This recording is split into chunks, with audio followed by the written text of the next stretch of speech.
শুরুটা হয়েছিল রিজেকশন দিয়ে। এক কোণে বসে হাউমাউ করে কাঁদতেন। আজ তাকেই দেখে দর্শক বলে, কি দুর্দান্ত অভিনয়।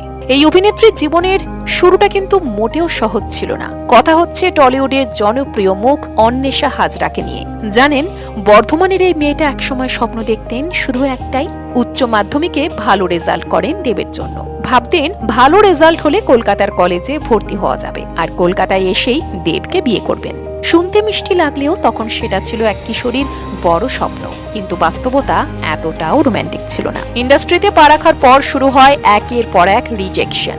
কেউই প্রথম দেখাতেই পছন্দ করেনি। কষ্ট হয়েছে, ভেঙে পড়েছেন, প্রচুর কেঁদেওছেন, কিন্তু একটা জিনিস কখনো করেননি, নিজেকে দোষারোপ করে থেমে যাননি।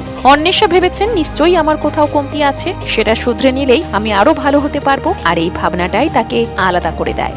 যোগমায়া দেবী কলেজ থেকে সাইকোলজি নিয়ে পড়াশোনা, তারপর ধীরে ধীরে কাজল লতা, বৃদ্ধাশ্রম, চুনি পান্না, ঠাকুমার ঝুলি, জয় কালী, কলকাতা ওয়ালি, এক একটা করে চরিত্র আর এক একটা করে ধাপ। এই পথ যদি না শেষ হয় উর্মি, তাকে পৌঁছে দেয় ঘরে ঘরে। আর এখন আনন্দী। প্রায় 8 বছরের লড়াইয়ের পর আজ তিনি টলিউডের পরিচিত মুখ।